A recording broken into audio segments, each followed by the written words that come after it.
ಚಿಕ್ಕ ವಯಸ್ಸಿನಲ್ಲಿ ಪ್ರೈಮರಿ ಸ್ಕೂಲಲ್ಲಿ ಹೋದ ತಕ್ಷಣ ಗುರುಗಳನ್ನ ನೋಡಿ ನಾವು ಹೆದರ್ಕೋತಾ ಇದ್ವಿ.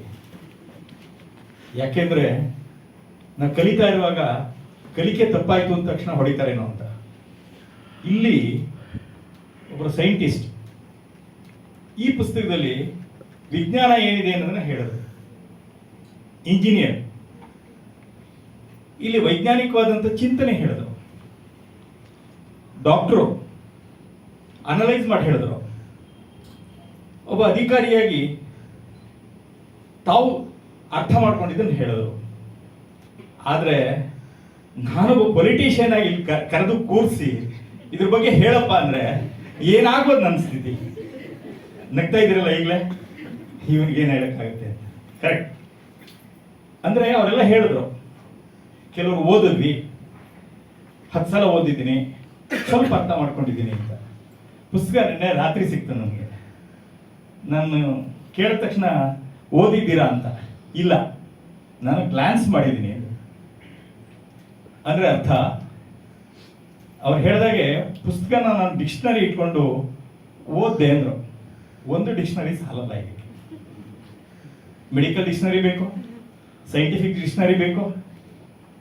ಅದೆಲ್ಲದಕ್ಕಿಂತ ಹೆಚ್ಚಾಗಿ ಒಬ್ಬ ವ್ಯಕ್ತಿ ಈ ಪುಸ್ತಕವನ್ನು ಅರ್ಥ ಮಾಡ್ಕೋಬೇಕಾದ್ರೆ ನಿಜವಾಗ್ಲೂ ಕೂಡ ತನ್ನನ್ನು ತಾನು ಯಾರು ಅರ್ಥ ಮಾಡ್ಕೊಂಡಿದ್ದಾನೆ ಅವನು ಮಾತ್ರ ಈ ಪುಸ್ತಕ ಅರ್ಥ ಮಾಡ್ಕೊತಾನೆ. ಒಂದೇ ಒಂದು ಮಾತಿಗೆ ಹೇಳಿಕ್ಕೆ ನಾನು ಬಯಸ್ತೇನೆ. ಗ್ಲಾನ್ಸ್ ಮಾಡಿದಾಗ ಈ ಪುಸ್ತಕ ಓದೋದು ತುಂಬಾ ಕಷ್ಟ. ನಿಜ, ಇಲ್ಲಿ ಕೂತಂತ ಇಂಟೆಲೆಕ್ಟ್ಸ್ ಓದ್ಬೋದು, ಸ್ವಲ್ಪ ಅರ್ಥ ಮಾಡ್ಕೋಬಹುದು. ಆದ್ರೆ ಈ ಜಗತ್ತಲ್ಲಿ ಭಾರತದಲ್ಲಿ 140 ಕೋಟಿ ಜನ ಇದ್ದಾರೆ. ನಾವು ಗುರುಗಳು ಕೊಡ್ತಾ ಇರುವಂಥದ್ದು ಕೇವಲ ಇಂಟೆಲೆಕ್ಟ್ ಮಾತ್ರ ಅಲ್ಲ, ನಿಜವಾಗ್ಲೂ ಯಾರಿಗೆ ಅರ್ಥ ಆಗಿಲ್ಲ ಅವ್ರಿಗೆ ಅರ್ಥ ಮಾಡಿಸ್ಬೇಕಾದಂತ ಅವಶ್ಯಕತೆ ಇರುವಂಥದ್ದು ಈ ಸಮಾಜದಲ್ಲಿ. ಅಂದ್ರೆ ಅರ್ಥ, ಈ ಪುಸ್ತಕವನ್ನ ನಾನು ಯೋಚನೆ ಮಾಡ್ತಾ ಇದ್ದೆ. ಗರ್ಭ ಸಂಸ್ಕಾರ ಅಂದ್ರೆ ಎಲ್ಲಿಂದ ಪ್ರಾರಂಭವಾಗಿ ನಾನೇನು ಅನ್ನೋದನ್ನ ಅರ್ಥ ಮಾಡಿಸುತ್ತೆ. ನಾನು ಹಿಂದಿನ ಜನ್ಮದಲ್ಲಿ ಏನೋ ಇದ್ದೆ, ಈ ಜನ್ಮಕ್ಕೆ ಬಂದಿದ್ದೀನಿ, ಮುಂದಿನ ಜನ್ಮಕ್ಕೆ ಹೋಗ್ತಾ ಇದ್ದೀನಿ, ಅಲ್ಲಿಂದ ಬ್ಯಾಂಕ್ ಬ್ಯಾಲೆನ್ಸ್ ಏನ್ ತಂದಿದ್ದೀನಿ, ಇಲ್ಲಿರೋದನ್ನ ಏನ್ ಮಾಡ್ತಾ ಇದ್ದೀನಿ, ಮುಂದಕ್ಕೆ ಏನ್ ತಗೊಂಡು ಹೋಗ್ತೀನಿ. ಇವೆಲ್ಲವನ್ನ ಹೋಗ್ತಾ ಇದ್ದಾಗ ನಮ್ಗೆ ಅನ್ಸೋದು ಆ ಬುದ್ಧನನ್ನ. ಸಾಯುವುದಕ್ಕೂ ಮುಂಚೆ 652 ಜನ್ಮಗಳಲ್ಲಿ ತಾನು ಏನೇನ್ ಮಾಡದೆ ಅಂತ ಅನ್ನೋದನ್ನ ಬರ್ದಿಟ್ರು. ಅಂದ್ರೆ ಜನ್ಮಗಳಲ್ಲಿ ಅಷ್ಟು ಜನ್ಮ ಇದೆಯಾ, ಇವೆಲ್ಲ ಪ್ರಶ್ನೆಗಳು ನಮ್ಮನ್ನು ಕಾಡುತ್ತೆ. ಇವೆಲ್ಲ ಹೇಳ್ತಾ ಇದ್ದಾಗ ಯಾವುದು ನಮ್ಗೆ ಅರ್ಥ ಆಗುತ್ತೋ ಅದನ್ನ ನಾವು ತುಂಬಾ ಈಸಿಯಾಗಿ ತಗೋತೀವಿ. ಯಾವ್ದು ಅರ್ಥ ಆಗಲ್ವೋ ಅದನ್ನ ಸಮಾಜದಲ್ಲಿ ನಾವೇನ್ ಅನ್ಕೋತೀವಿ ಅಂದ್ರೆ ಅದ್ಯಾವುದೋ ಸನಾತನ ಸೇರಿದ್ದು ಅಂತ. ಈ ಪುಸ್ತಕ ನೋಡಿದಾಗ ನನಗೆ ಅನ್ಸಿದ್ದು ಒಂದೇ ಮಾತಲ್ಲಿ ಹೇಳ್ಬೇಕು ಅನ್ನೋದಾದ್ರೆ, ಧರ್ಮವನ್ನ, ಸನಾತನವನ್ನ ವೈಜ್ಞಾನಿಕವಾಗಿ ಎಲ್ಲರಿಗೂ ಅಕ್ಸೆಪ್ಟ್ ಆಗುವಂತ ರೀತಿಯಲ್ಲಿ ಬರೆದಿರುವಂತ ಪುಸ್ತಕ ಇದು.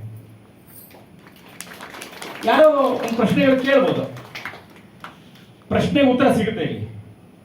ಆದ್ರೆ ಅರ್ಥ ಮಾಡಿಕೊಳ್ಳುವಂತ ಶಕ್ತಿ ನನಗಿದೆಯಾ, ಇದು ಬಹಳ ಮುಖ್ಯವಾದಂತ ಅಂಶ. ಕೊನೆ ಒಂದು ಮಾತು, ಒಬ್ಬ ರಾಜಕಾರಣಿ ನಂಗೇನು ಅನ್ನಿಸ್ತು, ಗುರುಗಳು ವಿಶ್ವೇಶ್ವರ ಹೆಗಡೆನ, ನನ್ನನ್ನ, ಡಾಕ್ಟರ್ನ ಎಲ್ಲರನ್ನೂ ಕೂಡ ಕರೆದು ದೀಪ ಬೆಳಗಿಸಿದ್ರು.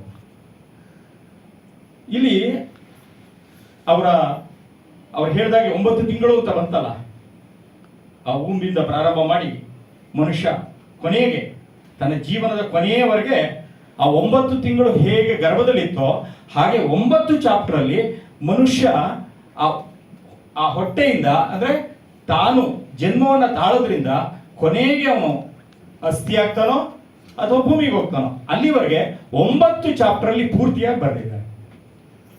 ಅದು ಒಂದೇ ಇರೋದು. ನಾವು ಫ್ಲೇಮ್ ಮಾಡ್ತಾ ಇದ್ದಾಗ ವಿಚಾರ ಇತ್ತು, ಅವರಲ್ಲಿ ಬರೆದಿದ್ದಾರೆ, ದಿ ಜರ್ನಿ ಥ್ರೂ ಫ್ಲೇಮ್.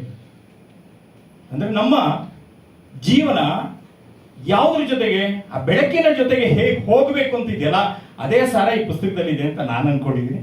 ಬರೀ ಗ್ಲಾನ್ಸ್ ಮಾಡಿದ್ದೀನಿ. ಆದರೆ ಈ ಪುಸ್ತಕವನ್ನ ಜೀವನದಲ್ಲಿ ಅರ್ಥ ಮಾಡ್ಕೊಳ್ಳೋದಿದೆಯಲ್ಲ, ಅದು ಕಠಿಣವಾದಂಥ ಸಂದರ್ಭ.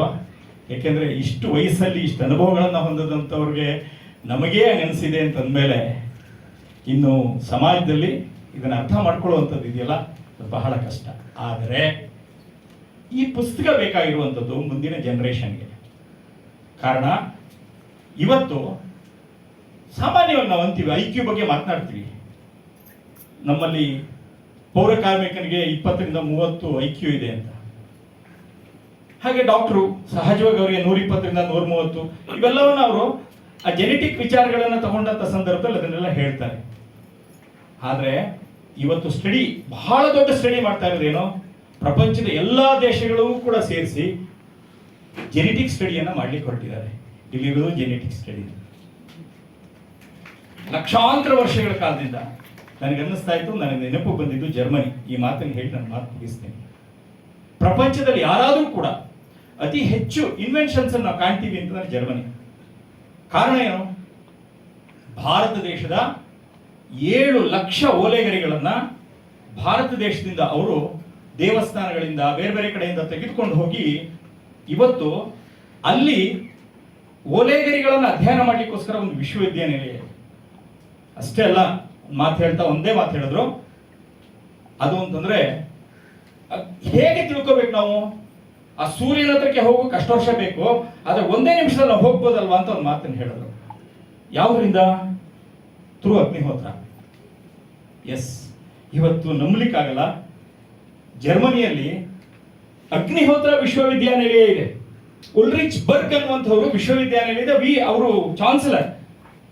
ಅವರನ್ನ ನಾವು ಕರೆಸಿ ಅವರ ಮೂಲಕವಾಗಿ 20 ವರ್ಷಗಳ ಕಾಲದ ರಿಸರ್ಚ್ ಅಲ್ಲಿ ಭಾರತದ ವಿಚಾರವನ್ನೂ ತೆಗೆದುಕೊಂಡು HIV ಭಾರತದಲ್ಲಿ ತಮ್ಮದೇ ಆದಂತಹ ಒಂದು ಔಷಧ ಇದೆ ಅನ್ನುವಂತಹ ಒಂದು ಚಿಂತನೆಯನ್ನ ನಮ್ಮ ಅಮ್ಮ ಮನೆಯಲ್ಲಿ ನಾವು ಮಾಡಿದ್ವಿ. ಅವ್ರು ಹೇಳಿದಂತ ಮಾತು ನಮ್ಗೆ ಆನಂದ ಸಿಗುತ್ತೆ. ಅಂದ್ರೆ ಎಲ್ಲದಕ್ಕೂ ಉತ್ತರ ಇಲ್ಲಿದೆ, ಆದ್ರೆ ನಮ್ಗೆ ಯಾರಿಗೂ ಅರ್ಥ ಆಗಲ್ಲ. ನಮ್ಗೆ ಅರ್ಥ ಆಗಿಲ್ಲ. ಅರ್ಥ ಮಾಡ್ಕೊಳ್ಳೋ ಪ್ರಯತ್ನವನ್ನ ಮಾಡಬಹುದೇನೋ ಅಂತ ಮನಸ್ಸಿಗೆ ಅನ್ನಿಸ್ತಾ ಇದೆ ಗುರುಗಳೇ. ಅದು ನಿಮ್ಮ ಶಕ್ತಿ. ಅದರ ಒಂದು ಸಣ್ಣ ಅಯೋಟ ನಮ್ಮಲ್ಲಿ ಸೇರಿದ್ರೆ ನಾವು ಅರ್ಥ ಮಾಡ್ಕೋಬಹುದು ಅಂತ ನನಗೆ ಅನ್ನಿಸ್ತಾ ಇದೆ. ಧನ್ಯವಾದಗಳು.